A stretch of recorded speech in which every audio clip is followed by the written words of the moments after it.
Alléluia, alléluia, alléluia. Bonjour mon frère, bonjour ma sœur. Que le Seigneur Jésus-Christ te bénisse. Alléluia.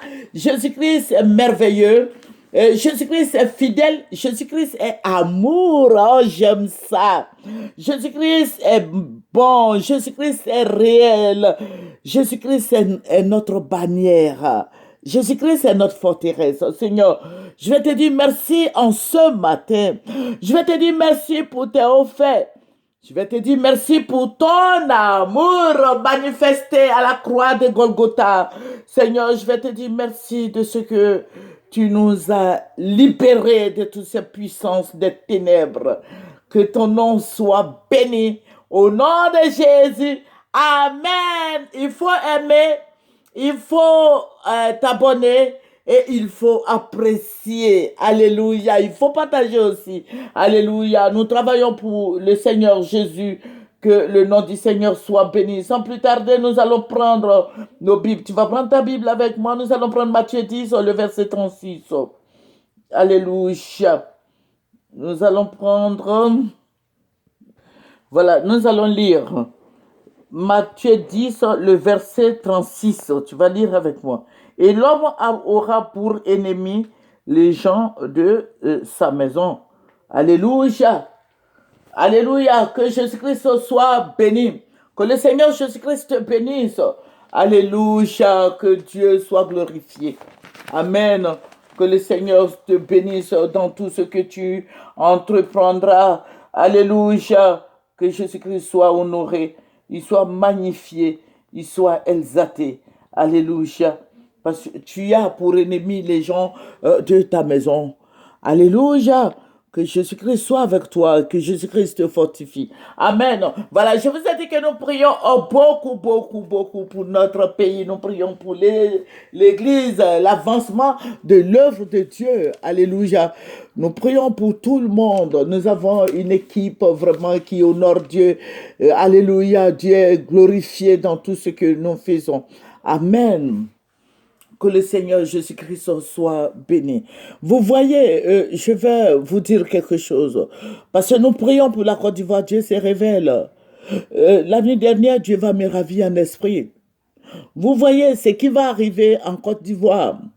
Voilà, c'est de la responsabilité de nos autorités que cela va arriver. Vous voyez, voilà, je vous avais dit que le président Gbagbo allait se présenter, il allait être président. Je vous avais dit depuis des années. Mais comment ça va se passer? Il y a beaucoup de choses qui vont se passer. Il y a beaucoup de mésententes, beaucoup de querelles. Et le président Alassane va changer la constitution pour ne pas que le président Gbagbo se présente. Voilà. Ça veut dire que c'est un embargo qui met sur le président Gbagbo. Voilà, nous ne faisons pas la politique, nous prions. Nous soutenons l'œuvre de Dieu et nous soutenons nos politiciens. Il faut dire au président Alassane que ce n'est pas bien. Le président Gbagbo a commencé cette histoire de politique-là depuis du vivant du président Houphouët-Boigny. Voilà. Donc, on ne peut pas se lever d'un coup comme ça, dire au monsieur, non, il faut plus faire de la politique. C'est pas du rôle du président Alassane de dire au président Gbagbo de ne pas se présenter ou bien de venir et qu'il soit à maman, qu'il reste là-bas, ça veut dire qu'il est retraité. Non, c'est pas ce que Dieu a dit. Ce n'est pas Dieu qui a dit ça au président Alassane. C'est lui-même qui veut faire sa volonté à lui, président Ado. Lui-même, il veut faire sa volonté. Et il ne veut pas que le président Gbagbo soit là. Vous voyez, et c'est ce qui va envoyer une deuxième guerre. Voilà, la guerre de la libération de la Côte d'Ivoire. Voilà, il faut dire au président Alassane que ce n'est pas bien. Voilà. Il faut laisser les gens s'exprimer. Il faut laisser les gens se présenter. Il faut pas changer la constitution. Parce que cette histoire de constitution-là, nous voyons qu'à chaque fois, ça revient. Voilà, ça revient et ça envoie beaucoup de guerres, ça envoie des tueries. Voilà, donc il faut dire au président Alassane de faire attention. Laissez le président Gbagbo rentrer. S'il veut, il fait la politique. S'il veut pas, il va aller s'asseoir à maman là-bas. Ça, c'est lui-même qui va décider de lui-même. Mais le président Alassane ne peut pas dire au président Gbagbo aujourd'hui, tu vas rentrer en Côte d'Ivoire, mais tu vas aller t'asseoir à maman là-bas. À quel titre? Voilà. Et pourquoi? Pourquoi? Il ne peut pas. Non, ce n'est pas de son devoir de dire au président Gbagbo de ne pas se présenter. Ça, c'est inadmissible. Voilà. Qu'il laisse le président Gbagbo rentrer.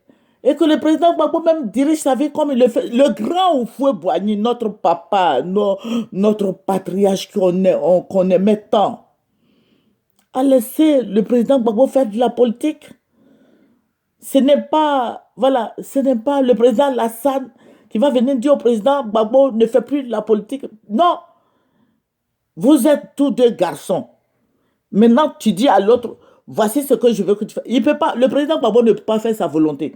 Et puis, quand on voit le président Gbagbo là, lui-même quand il voit le président Gbagbo là, le président Gbagbo ressemble à quelqu'un qui obéit à lui, adore sa parole. Non, le président Gbagbo là, il fait ce qui est bien pour lui. Voilà. Donc, je vais dire au président Alassane de nous laisser vivre. Parce que nous voulons vivre. Les Ivoiriens veulent être en paix avec cette histoire de politique, cette histoire de constitution, changer la constitution par rapport à un tel, tout et tout. Tout ça, ça va à la guerre. L'Ivoirien veut vivre. L'Ivoirien veut être en paix. L'Ivoirien veut aimer son frère du Nord, du Sud, de l'Est, de l'Ouest, du Centre. Voilà. Et qu'on nous foute la paix avec cette histoire de constitution. On ne veut pas que celui-là soit là. On ne veut pas que ceci, cela. Tout ça. On est tellement fatigué. On est tellement fatigué de vous, les politiciens. Voilà. Et c'est pour ça que je veux dire à toutes les femmes, je dis toutes les femmes ivoiriennes, toutes les femmes de Côte d'Ivoire, désormais là, apprêtez-vous à être député, maire et puis président. Il faut que les femmes prennent la présidence. On veut que les femmes soient à la tête de la Côte d'Ivoire. Parce qu'avec nos hommes, là, on est fatigué. Le Seigneur va me ravir en esprit. Et je vais voir qu'ils étaient en train de lutter le fauteuil présidentiel. Voilà, c'est ce que le Seigneur m'a montré.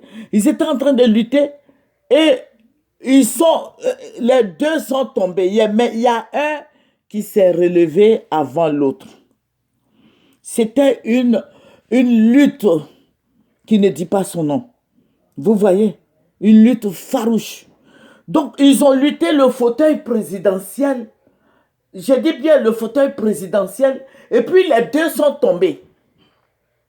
Le président Gbagbo et Alassane, les deux sont tombés. Mais il y a eu un qui s'est relevé avant l'autre. Et celui qui s'est relevé là, c'est lui qui est devenu président de la République de Côte d'Ivoire. Monsieur le président Alassane Ouattara, vous êtes président aujourd'hui, ça fait 3e mandat, vous êtes à votre 3e mandat, je crois, 3e mandat. Je crois que vous allez laisser le fauteuil présidentiel aussi au président Gbagbo, à d'autres. Il y a des jeunes qui sont là. Moi-même où je suis là, même là. Si j'avais des grands moyens, j'allais me présenter. Hein, parce que ça, là, on ne joue plus avec. On ne joue plus avec cette histoire de présidence-là. Ce n'est pas aux hommes seulement que nous devons suivre. Nous, les femmes aussi, nous devons nous présenter. Alléluia, à la tête de la Côte d'Ivoire. Parce qu'on est fatigué des hommes. Voilà, donc c'est ce que le Seigneur m'a montré. Il y avait cette grande lutte, une très grande lutte. Il y avait du monde. Et les gens s'entretuaient. Hein. Mais ils ont lutté le fauteuil présidentiel là jusqu'à quand les deux sont tombés.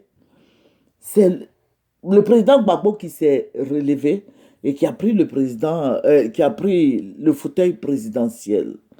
Donc, je vais dire aux chrétiens, à tout le monde, de prier pour la Côte d'Ivoire. Voilà. Nous prions pour la Côte d'Ivoire et pour le bien-être des Ivoiriens. Que le Seigneur nous bénisse et que la gloire revienne au Seigneur Jésus-Christ. Nous voulons la paix pour la Côte d'Ivoire, la continuité, l'amour, la joie. Nous voulons être ensemble. Voilà. Et que ces politiciens-là nous laissent tranquilles. Ils nous laissent vivre. Alléluia. Alléluia. Et le Seigneur me dit, regarde, voici ce qui va arriver. Quand le président Gbagbo va arriver au pays là-bas, il va reprendre la politique. Tout va revenir encore sur la place publique. Et voici ce qui va arriver. Il y a une lutte farouche qui arrive. Ils vont lutter le fauteuil présidentiel. Mais c'est le président Gbagbo et le président Alassane Ouattara. Voici ce que le Seigneur m'a montré. Donc je voudrais partager avec vous afin qu'on commence à prier pour ça et que la paix revienne dans les cœurs et que cette lutte-là, Dieu annule la mort, tout ça là, que Dieu annule et que nous soyons en paix. Alléluia. Que le nom du Seigneur Jésus-Christ soit béni. Alléluia. C'est votre servante moyenne. Sans plus tarder, nous allons terminer par la prière. Éternel, notre Père et notre Dieu, je vais te dire merci parce que tu es à l'écoute Seigneur, de nos prières, Seigneur. Je te demande de nous exaucer, d'être avec nous, de nous protéger, de toucher les cœurs des politiciens afin que nous soyons en paix. Seigneur, je vais te dire merci. Béni sois-tu au nom de Jésus. Amen. Alléluia, alléluia. Il faut aimer, il faut partager, il faut s'abonner. Au nom de Jésus. Amen. Au revoir, à bientôt.